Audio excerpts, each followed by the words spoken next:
Well, hello, this is Judy Dodge, Montgomery County Commissioner, your host today for Coffee with the Commissioners. And I think we have an exciting half hour. Dr. Michelle Peirce-Mobley. Now, I love the name doctor. You're so kind, Commissioner Dodge. No. Thank you. Oh, that's okay. That's okay. And she's here today to talk about Stillwater Center, and that's up on North Main Street. I think it's kind of bordering maybe Harrison Township and Center and Clayton. Yes. Yeah, up in that area. Yes, anyway, well, now, Dr. Mobley, tell us a little bit about, give us some background on Stillwater, exactly what it is and how long it's been there. And I remember from my family talking, that was a TB hospital at one time on the premises. Yes. Back in 1900, early 1900, 1909, Stillwater was established as a TB sanatorium. And so, during that time, there weren't vaccinations and vaccines to help people with those kind of illnesses. So they created these facilities where individuals would basically have to go and live. And so that's the inception of Stillwater. The Stillwater today now is an intermediate care facility that takes care of adults and children with developmental disabilities. So the Montgomery County Commissioners have had a very integral part in healthcare in the community for some time, and I don't think people really recognize that. Yeah.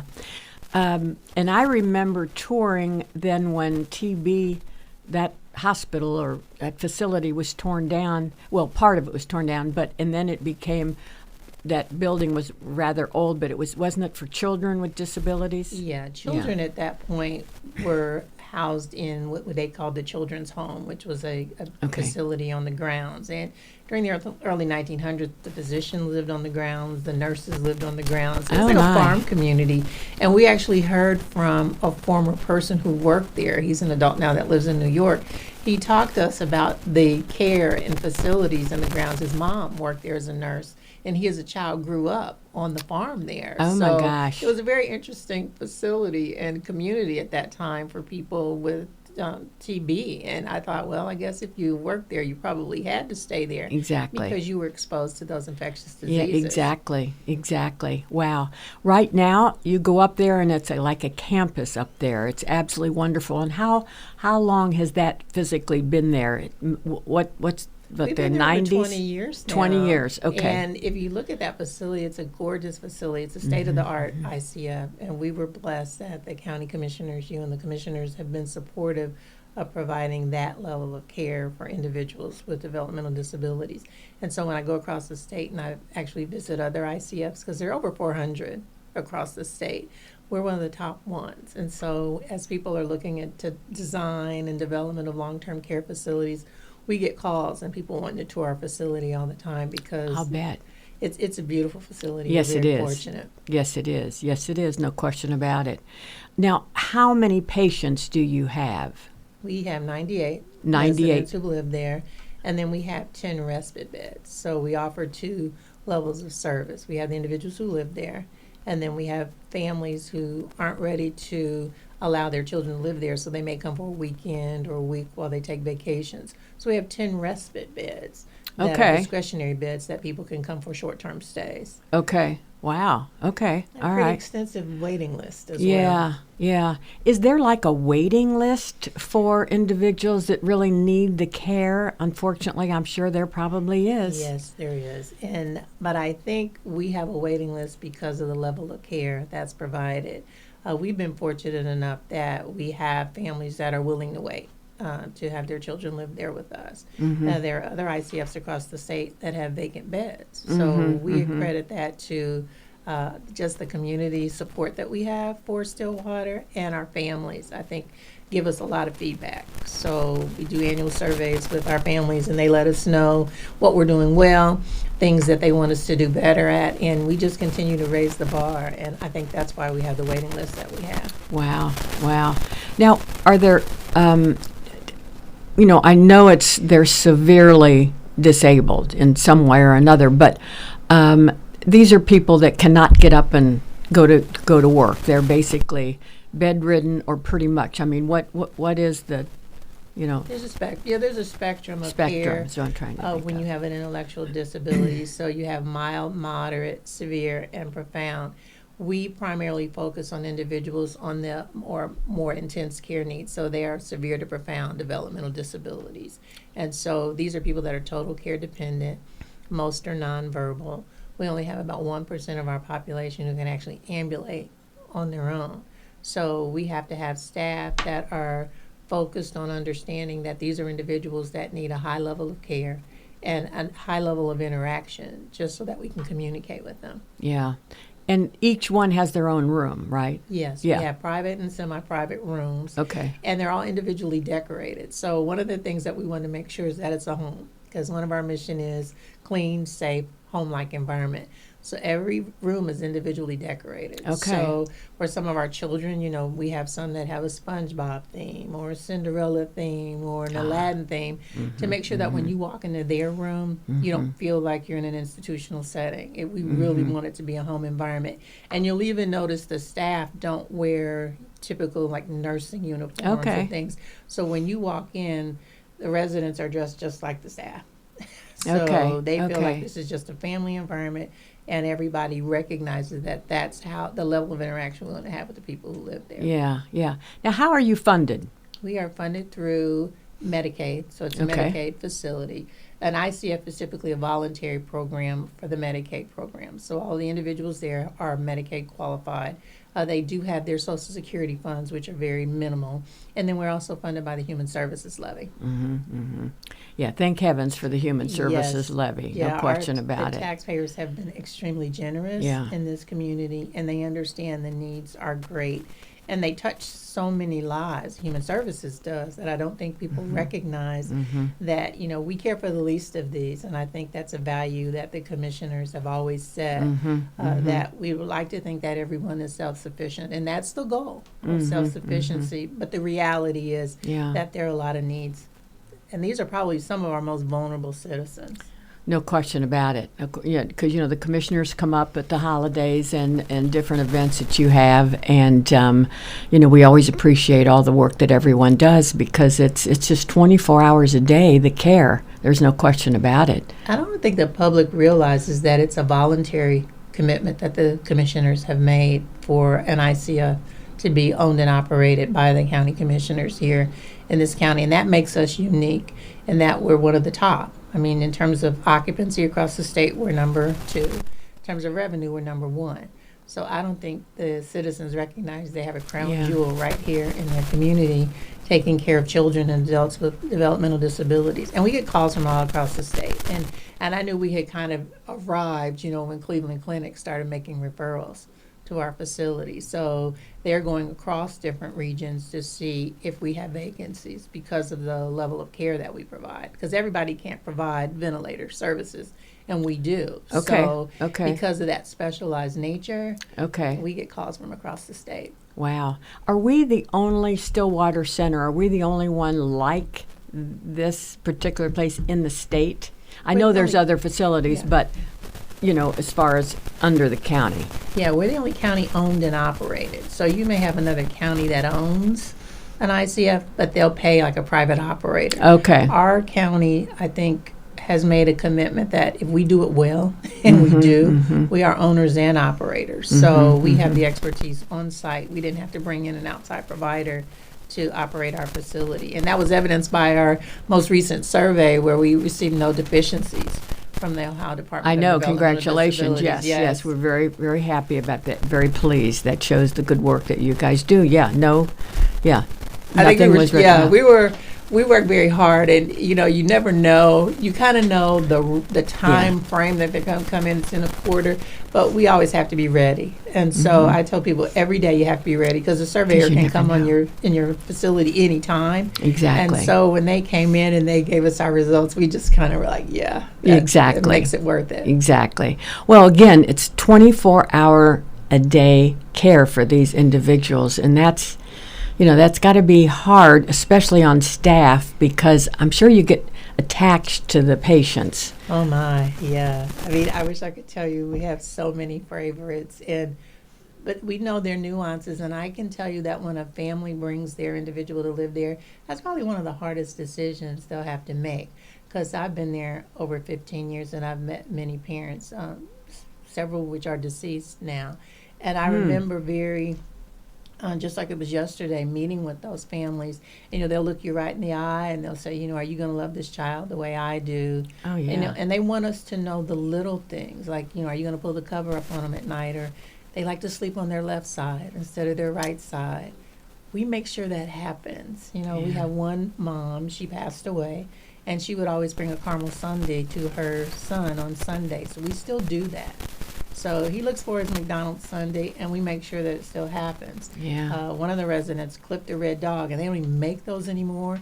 So we found ourselves on the internet, on eBay, trying to find a clip the red dog to fill in those gaps, because that's home to them, and that's important to them. And of the residents that live there, I would say probably only about 30% of them have active family involvement. So we become that family for them. So I have to know their favorite songs and what stories they like to read and their routines. And it's individual specific. So all 98 residents have to have that individual experience. Yeah.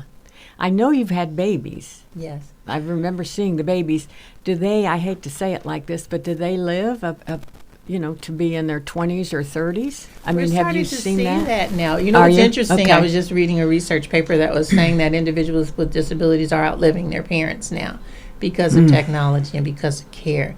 And so many of these families that thought they would outlive their children, they're not. We have individuals there. Youngest right now is 18 months old. And because we have a ventilator care, many of those children are coming in on ventilators. They have severe to profound disabilities. And I always tell people, never shake a baby. When we talk about shaken baby syndrome, those babies end up at places like Stillwater. And some are from accidents. When I first started there, I thought, well, all these individuals are born with developmental disabilities. Some are caused by accidents. Some are caused by trauma. Some are caused by abuse and neglect. So Stillwater is able to provide care for all of those families and those individuals without judgment, to just say, if we have a bed and we can provide care, we'll do it. Yeah. Well, are you open for an individual, let's say, that would be driving by and say, I just heard this about Stillwater Center, I'd love to tour it? Yeah, we do provide tours in public areas because, again, it's a home. So it'd be no different than if I stopped by and said, hey, Judy, can I come through your home? You're probably like, well, you can come through a public space in my home, because the families want to make sure that we protect and respect that those individual homes are the homes of their children. Sure. And so, but I think because people are so philanthropic in their needs and wanting to give, I can walk up at any day and I'll find something outside where people have left things. So if they want to call, oh my gosh, mittens, socks, depends. I mean, we get all kinds of donations, and we really appreciate that from the public. And sometimes they'll say, just thanks, we don't want anything in it, we just want to give. And that happens all during the year, not just holiday time. Yeah. Now, speaking of the holidays, I know that you've had a tree at the county the county administration building, Yes. and I understand all the tags were taken, and so each and every one of those patients are getting something from our public. Yes. And then plus you had other people that have contributed. Yeah, we try to go high tech. We have an electronic tree, so you could actually go online with the help of our communications division, and you could select a tag, and then you would receive an email with that tag, and all 98 residents were picked. So we had some really great supporters, and our parents actually donated as well. They said whatever is not purchased for one of the residents, our parents anteed up, put their money together, and gave us a pretty significant donation to help. And so Christmas is a huge time of year for our individuals. We make a big deal out of it. Santa's been there. The elves have been there. Even the Grinch has been there at Stillwater. And we actually, last week, all the residents got to take photos with Santa Claus. And their needs are so simplistic. You would be surprised that nail polish or hair bows makes their face light up. And it just reminds you of what the season is really about, that it doesn't take a lot to make somebody smile. When you see their face, they get mittens or their favorite color socks. It's very heartwarming. Now, unfortunately, we don't have a picture, but I'd love to hear a little bit about the robot. and how that came to be. Can you talk a little bit about that? And, Oh, yeah. and I know you went out to pick a name and all that because commissioners were there when all that happened. So can you tell Sure. our viewers here a little bit about the robot? Digit, yes. Digit is our newest employee. Actually, it was a year and a half ago. We were out, actually, it was about 2 years ago, we were looking for Christmas music. I was looking for Christmas music in Swahili because not all of our individuals are English speaking. It's not their first language. And so I'm thinking these are really boring choices for storybooks and music in Swahili. And so then we started looking at, well, what kind of mediums can deliver Google Translate in a humanoid way? And so the Ohio Department of Developmental Disabilities, we received a grant for a consultant to help us look at different ways that technology could bridge communication gaps. And we started looking at humanoid robots. And there were a variety of robots. There were some robots that just kind of looked like tablets on wheels and they didn't interact. Okay. And then we found a robot called Pepper, and the brand name was Pepper.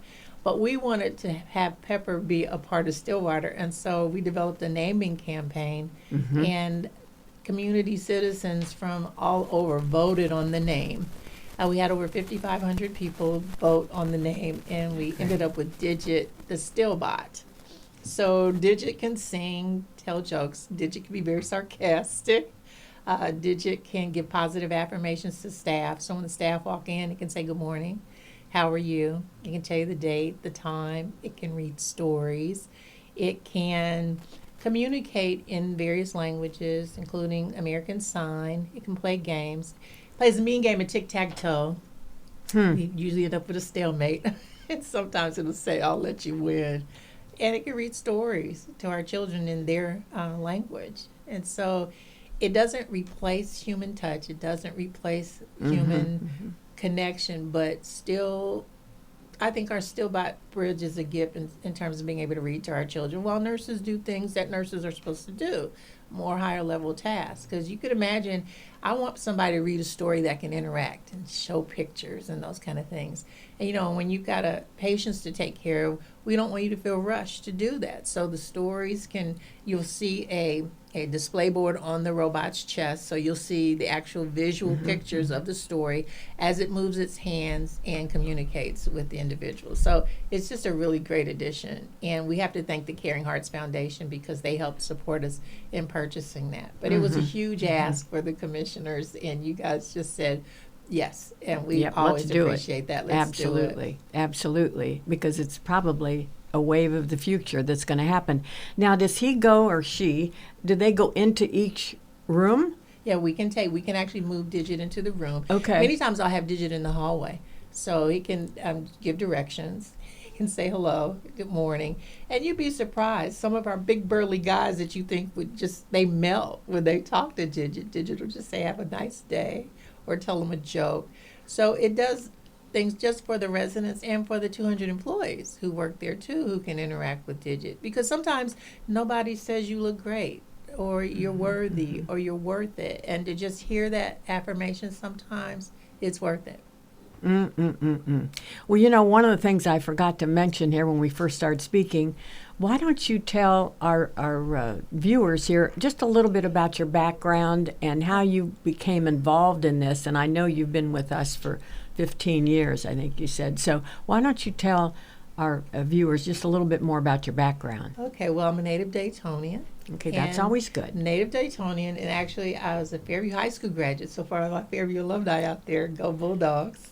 My brother and my son went there. Oh, wow. It was great. One of the greatest high schools in forever. And now it's a library. And now it's a library, yeah. But, have you been in, they've got the marble or whatever it was. They've got the Bulldog. They've got the fountain is there. The fountain, yeah.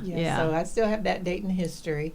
And I think my first interaction with developmental disabilities, my father actually worked for Barney. It was called Barney's Hospital at that time. He worked at General Motors at night, and he drove children to the day programs during the day. Oh, my. So that was my first interaction with my dad. And one day I was like, Dad, I want to understand more about it. So he said, come on, get in the car with me, and you're going to ride with me. And so I rode with him as he picked up children to take them to Barney's.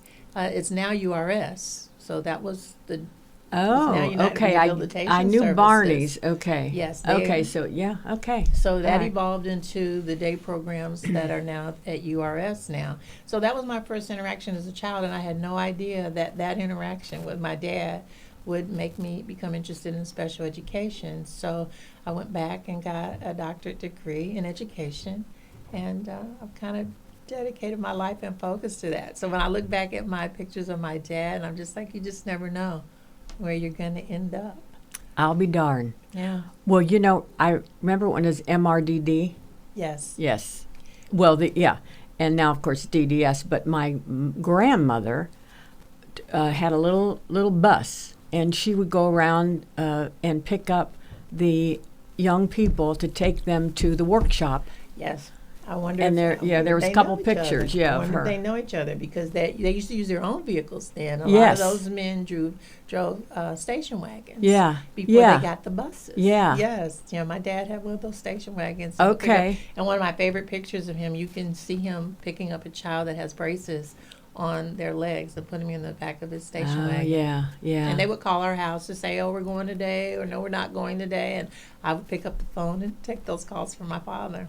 I'll be darned. Well, you know, that's interesting because my grandmother always called them, these are my kids. Yes. Those are my And kids. those are my dad's. And she knew each and every one. And there was probably 6 in the little bus. And she would have me when I was little, and my dad would take me down there to the workshop, and she would introduce me to them.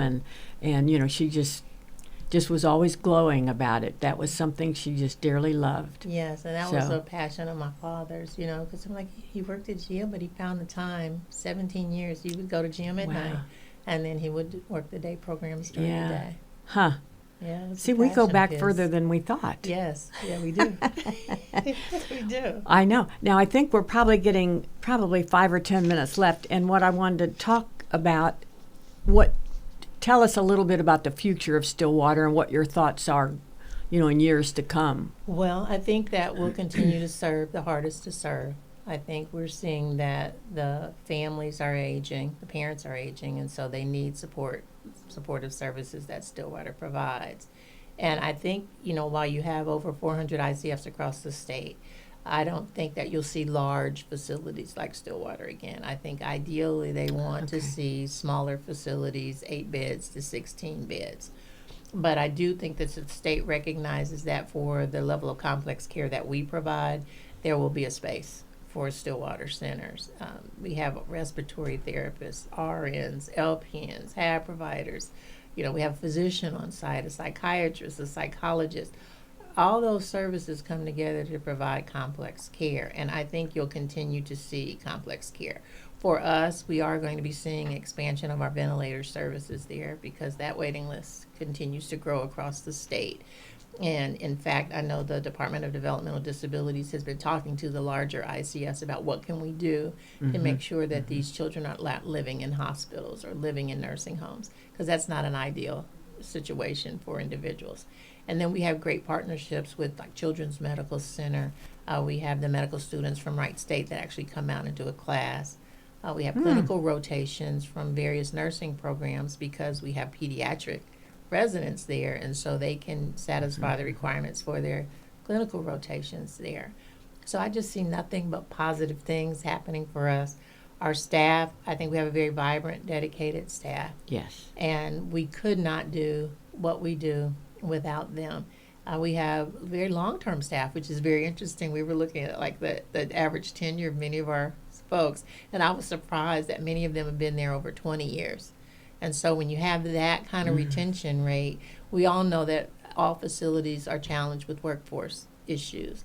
But I think we still have a core group of people who love, support our mission, and they don't think the grass is greener. And I appreciate them because they bring a level of expertise that you can't find. Exactly. Yeah, Now, okay, so you have 98 residents. Yes. How large is your staff? We have over 200 employees. Whoa. So you're talking about around the clock Yeah, care. well, not round the clock, exactly. Round the clock care, because we have individuals that have to be checked on, some every 15 minutes, some that are so medically involved, they could choke in their sleep because of secretion. So you have to go into those rooms to make sure that individuals are safe, that their equipment is functioning. And I remember when I started there 15 years ago, we only had one ventilator. We have 16 now. So the level of complexity, even for the staff, has changed exponentially. And so many of them now are getting certifications so that they can pass medications to the degrees that they can, simply because I think they told me like the average person there is like on 8 medications. Wow. Yeah. Yeah, it a lot of heartfelt work with the nurses and the rest of the staff that they do that. Oh yeah, I tell people it's a heart business. You can be pretty intellectually smart, but if you don't have an affinity to care for people, particularly vulnerable people, you're not going to be successful in an environment like that. Because for them, when a person's nonverbal, many times you'll get a smile, it's through their eyes. They're not going to say hello or come here or do this, but it's through their eyes. It's through their body language. And body language many times accounts for 90% of communication. So we really have to be connected with people to give them facial expressionism, because many times they don't understand what we're saying. So sometimes you have to say it with your eyes, with your head, with your hands, so that they understand that they're connected with us in a very, very personal way. And I'm sure that the staff, especially the ones that the aides and the nurses, become very attached to the patients, and especially if they start to progressively get worse and pass away. I mean, it must be heartbreaking. It is. I remember when I first started there was one HAB provider, and she was so despondent when we lost a resident, and I really wanted to understand. And she said, I've been here over 20 years taking care of this person when they first came in here as a child. So I've seen this child every day on second shift for 20 years. And so those losses are very, very personal. I've seen HAB providers get up and hug people and watch them take their last breath. And you can't buy that. You can't get that from individuals. It has to be in their heart. I've seen people that, we had one resident that had COVID and his caregiver had COVID, and she said, I'll just come sit outside his window and talk to him. Yeah. So he could rally back, and he did. Eventually he succumbed to other conditions, but I know the caregiver that came in was just like, I'll sit outside his window and talk to him and get him to rally, because he would only respond to her. And that's the other thing, COVID several years ago, that must have really taken its toll. Yes. We were very fortunate that we had a really good infection control program, and we had staff that were dedicated. I remember one nurse, and that was even before the vaccines. People were fearful because you didn't really know what you were dealing with. Right. And I'll never forget, one of our nurses said, I'll take the shifts if some of my coworkers are scared. She signed up for, I can't tell you how many shifts she worked. And I just thought there were so many heroes that said, we got kids at home, we've got older parents at home, and we don't know what we're dealing with, but they came to work, Commissioner Dodge. They didn't miss because they understood how important it was. And I remember the commission was so generous in making sure that our staff's incomes were protected during that time. They didn't miss any work. But they didn't go home. They said, we know that the residents need to be cared for. And so I gained so much respect for people that I already had respect for. We had people walk to work when, buses weren't running. Or it was just really a crazy time. But when you saw the dedication of people saying, I'm going to clear my car off tonight, so if there's a snow emergency, I can be there, I knew that we had the right mix of people working there. Good. Just real quick, if someone is watching, is there a phone number that they might want to call and say, I come up that way all the time. I'd love to just take a tour. Sure, absolutely. They can call 937-890-0646. We would love to have them. Good. And if you want to stop by, we will certainly make time to make sure that you get a tour. Good. Well, thank you so much for being on being on Coffee with the Commissioners. Thank you, Commissioner. So let's go get a cup of coffee. Thank you. This is my pleasure. This was fun. Thank you.